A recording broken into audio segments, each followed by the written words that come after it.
আসসালামু আলাইকুম রহমতুল্লাহি ওবরকাতুহ। আপনারা যারা সামাজিক মাধ্যম নাড়াচাড়া করেন বা সামাজিক মাধ্যমে সময় কাটান, Facebook, YouTube, Twitter, LinkedIn, Baidu থেকে শুরু করে আরও অনেকগুলো যে গণমাধ্যমের বিপরীতে সামাজিক মাধ্যম রয়েছে, সেখানে জামাতের আমির ডাক্তার শফিকুর রহমান, তাকে নিয়ে মানুষের যে চিন্তা এবং চেতনা, এটি আজ থেকে ১ মাস আগে আমরা কেউ কল্পনাও করতে পারিনি। কয়েকটি ভিডিওতে আমরা দেখলাম যে অনেক ইউটিউবার, ভালো ইউটিউবার, তারা তুলনা করার চেষ্টা করছেন কে হবেন আগামীর প্রধানমন্ত্রী, শফিকুর রহমান, ডাক্তার শফিকুর রহমান নাকি তারেক রহমান। বোঝার চেষ্টা করুন যে বিএনপির ভারপ্রাপ্ত চেয়ারপারসন তারেক রহমান সাহেবের নামটি দ্বিতীয় জায়গাতে উচ্চারণ করে প্রথমেই ডাক্তার শফিকুর রহমানের নাম উচ্চারণ করা হচ্ছে। এখন বাংলাদেশে ডাক্তার শফিকুর রহমানকে ঠিক এই অল্প সময়ের মধ্যে যেভাবে সামাজিক মাধ্যম একেবারে প্রধানমন্ত্রীর চেয়ারে নিয়ে বসিয়ে দিয়েছে, এটার পরিণতি বা এটার বাস্তবতা কি, এগুলো নিয়ে মূলত আজকের আলোচনা করব। জনাব তারেক রহমান এই মুহূর্তে লন্ডনে আছেন, আর বাংলাদেশে যারা ওনার প্রতিনিধি রয়েছেন তার মধ্যে মির্জা ফখরুল ইসলাম আলমগীর সাহেব ঘোরাফেরা করছেন। তিনি যদি বিএনপি ক্ষমতা আসে প্রধানমন্ত্রী হবেন, এটা সাধারণত জনগণ বিশ্বাস করে না, মনে করে এখানে তারেক রহমান সাহেবও হবেন। যেহেতু তারেক রহমান সাহেব এখনও মাঠে নেই, ফলে বিএনপির যে প্রধানমন্ত্রী কে হবেন প্রার্থী, তাকে জনগণ সামনে না পেয়ে এই মুহূর্তে সামনে যাকে পাচ্ছে অন্য দলের প্রধান ব্যক্তি, সাইকোলজিক্যালি অর্থাৎ মানসিকভাবে তারা সেই প্রধান ব্যক্তিকেই নিজেদের আমির অর্থাৎ জামাতের আমিরকে নিজেদের আমির, নিজেদের নেতা হিসেবে তারা মেনে নিচ্ছেন। ডাক্তার শফিকুর রহমানের বয়স, তার সফেদ সাদা পাঞ্জাবি, মুখ ভর্তি সাদা দাড়ি এবং প্রাণশক্তি, প্রচুর প্রাণশক্তি, ঘুরে বেড়ানোর, কথা বলার, তারপর মানুষের সঙ্গে মেশার যে অদ্ভুত ক্ষমতা, এই অল্প সময়ের মধ্যে তিনি অনেকের দৃষ্টি আকর্ষণ করে ফেলেছেন। ঠিক এই দৃষ্টি থেকে যদি জনগণের দৃষ্টি অন্যদিকে নিতে হয়, তাহলে অবশ্যই জনাব তারেক রহমানকে তার মতো মাঠে ঘোরাফেরা করতে হবে। যদিও আমি মনে করি যে এই ধরনের পরিবেশ এবং পরিস্থিতি এটি আসলে 1 মিনিটও স্থায়ী থাকে না। অর্থাৎ রাজনীতিতে দেখা গেল যে খুব সম্ভাবনা তৈরি হলো একজনের, আমি আমার নিজের কথাই বলি, যেমন ধরুন আমরা 5 জন বা 6 জন এমপি প্রার্থী আছি নির্বাচন এলাকাতে, তো সারা বছর ওখানে কাজ করলে এবং স্থানীয়ভাবে খুবই জনপ্রিয় এরকম প্রার্থীকে বাদ দিয়ে দেখা গেল নমিনেশন পেল অন্য একজন লোক। তো যেই মুহূর্তে নমিনেশন নিয়ে ওই লোক সেখানে উপস্থিত হলেন, বাকি যারা স্থানীয়ভাবে জনপ্রিয় মুহূর্তের মধ্যে তারা কিন্তু ব্যাকফুটেজে চলে গেলেন, এবং এখানে শতকরা 90% ক্ষেত্রে রিভোল্ট হয় না, নমিনেশনের পিছনে লোকজন ঘুরে। তো এখন বিএনপি, আওয়ামী লীগ বা অন্য দলের যে নমিনেশন নিয়ে যারা প্রার্থী আছেন 4 জন 5 জন, তারা হয়তো তাদের মধ্যে কেউ হয়তো এলাকাতেই যান না, বাকি যারা আছেন তারা দীর্ঘদিন যাবত এলাকাতে রাজনীতি করেন, কিন্তু নির্বাচনের মাঠে কৌশল, বিনিয়োগ, কর্মীদেরকে একত্রিত করা এবং ভাষণ দেওয়া, এই জিনিসগুলো যত দ্রুততার সাথে যে প্রার্থী সুন্দরভাবে করতে পারেন 24 ঘন্টার মধ্যে, ফলে 24 বছর যদি কেউ এলাকাতে পরিশ্রম করেন, সেই পরিশ্রমটি মাত্র 24 ঘন্টায় যে কোনো মানুষ উল্টে দিতে পারে। তো এখন আমাদের দেশের রাজনীতিও তদ্রূপ। নির্বাচনের আগে শিডিউল ঘোষণা করার পর যে ইমেজটা তৈরি হয়, বিভিন্ন রাজনৈতিক দলের অফিসকে কেন্দ্র করে যে ইমেজটা তৈরি হয়, ওটাতেই যে নির্বাচনে জয়লাভের যে ফলাফল, এটি মোটামুটি নির্ধারিত হয়ে যায়। এতে গেল এক। এখন যদি দেখেন যে আওয়ামী লীগের অফিসে কোনো লোক নেই, বিএনপির অফিসে অনেক বেশি লোক, তার চেয়ে জামাতের অফিসে বেশি লোক, এগুলো কোনো কাজে আসবে না যদি নির্বাচনের শিডিউল ঘোষণা করার সময় কোন দলের অফিসে সবচেয়ে বেশি লোক মনোনয়ন প্রত্যাশী ভিড় করে। এটার উপর নির্ভর করবে প্রাথমিক বিজয়। দ্বিতীয় বিজয় হলো যারা নির্বাচিত হবেন তারা তাদের এলাকাতে গিয়ে মাইক ধরে স্থানীয় নেতাকর্মী এবং জনগণকে কতটা উদ্বুদ্ধ করতে পারেন, এটার উপর নির্ভর করবে। তো সেই দিক থেকে আসলে বিএনপির বিকল্প আওয়ামী লীগ, আওয়ামী লীগের বিকল্প বিএনপি, এর বাইরে তৃণমূল পর্যায়ে নেই। জামাতের অনেক বড় নেতা আছেন। এখন যদি সত্যিকার অর্থে আপনি ধরুন ডক্টর শফিকুর রহমান সিলেট সদরে দাঁড়ালেন, হ্যাঁ, একক সিঙ্গেল। উনি যদি প্রেসিডেন্ট হিসেবে দাঁড়ান সেটা আলাদা কথা, কিন্তু যদি এমপি হিসেবে দাঁড়ান তো সেখানে বিএনপির যদি আরিফ সাহেব দাঁড়ান, মেয়র, বিএনপির সাবেক মেয়র আরিফ সাহেব দাঁড়ান, তারপরে আওয়ামী লীগ থেকে যদি ওখানে স্থানীয় কোনো জনপ্রিয় প্রার্থী দাঁড়ান, তাহলে চিন্তা করুন যে সেই সিলেট সদর আসন থেকে ডক্টর শফিকের জন্য পাশ করে আসাটা কতটা কঠিন হবে। ওনার যে এই যে জাতীয় ইমেজ, সারা বাংলাদেশ তাকে খুব ভালো জানছে, এটির প্রভাব কিন্তু সিলেট ওই শহরে পড়বে না। সিলেটের স্থানীয় জনগণ আওয়ামী লীগ, বিএনপি, জামাত, তাদের যে ভোট আছে, ভোট ব্যাংক আছে, সেটার উপরে কিন্তু তাদের যে জয় পরাজয় সেটা নির্ভর করবে। এখন ডক্টর শফিককে বাদ দিয়ে যদি দলের অন্যান্য যে সকল 10 জন নেতাকে ধরেন, 50 জন নেতাকে ধরেন, নমিনেশন দিলেন, এখন তারা ঢাকা শহরে অনেক বড় নেতা, তারপর জামাতের খুবই গুরুত্বপূর্ণ ব্যক্তি, তাদের জ্ঞান গরিমা লেখাপড়া অনেক অনেক বেশি।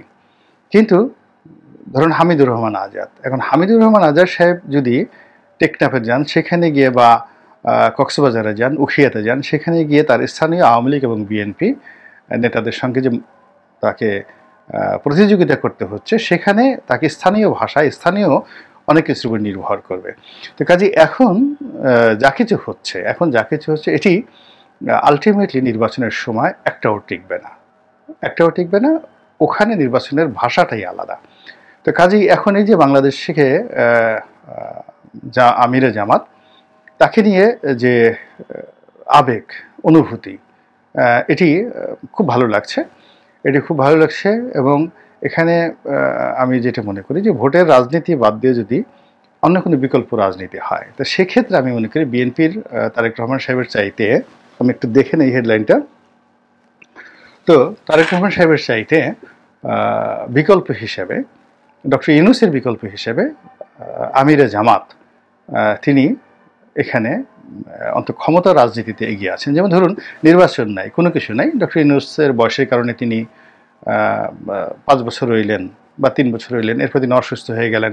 বিকল্প সেই সেনাবাহিনীর পক্ষ থেকে, সুধী সমাজ থেকে যদি কাউকে পছন্দ করা হয় রাজনৈতিক দলের মধ্যে, সেখানে ভোটের যেহেতু ব্যাপার নেই, সেখানে কিন্তু আমিরে জামাত তিনি এগিয়ে যাবেন। কিন্তু যদি ফ্রি অ্যান্ড ফেয়ার ইলেকশন হয়, সেই ইলেকশনে যদি তাকে প্রধানমন্ত্রী হতে হয়, তাকে তো আসলে আলটিমেটলি কম করলে 160টি আসন পেতে হবে, সংখ্যাগরিষ্ঠ আসন তাকে পেতে হবে। এবং সেই কাজ করার জন্য আলটিমেটলি এখনও পর্যন্ত জামাত শুরু করেনি। জামাতের আমিরের ইমেজটা এই 15 দিনে একেবারে টপ অফ দ্য লাইনে চলে গেছে, এতে কোনো সন্দেহ নেই।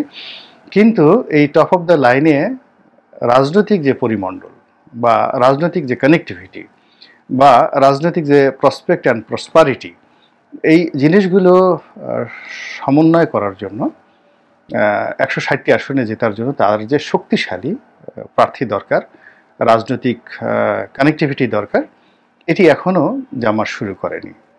শোনা যাচ্ছে যারা ইসলামী দলগুলোর সঙ্গে ঐক্য করবেন এবং বাংলাদেশের সব ইসলামিক দলগুলো একত্র হয়ে তারা যদি প্রার্থী দেয় এবং সেই প্রার্থী অন্ততপক্ষে 1 বছর এলাকাতে বিএনপি এবং আওয়ামী লীগের প্রার্থীর সঙ্গে হাড্ডাহাড্ডি ফাইট করতে হবে নির্বাচনের মাঠে, এবং ফাইট করে তারা যতক্ষণ না পর্যন্ত আওয়ামী লীগ এবং বিএনপির চাইতে দ্বিগুণ কোনো মিছিল আয়োজন করতে না পারবেন, এলাকাতে যে ফাইট হবে, 2-4টা সংঘর্ষ হবে, নির্বাচনের সংঘর্ষ, সেখানে তাদের জয়ী হতে হবে, এই জায়গাগুলো না হলে সমস্ত ইসলামী দলগুলো একত্র হয়ে গেলেও প্রচলিত রাজনীতির সঙ্গে তারা আসলে পেরে উঠবেন না। কিন্তু যদি অপ্রচলিত রাজনীতি থাকে, অরাজনৈতিক কোনো মেরুকরণ থেকে, যেভাবে ডক্টর ইউনূস সাহেব এসেছেন, এরকম যদি দ্বিতীয় এক দফায় কোনো অরাজনৈতিক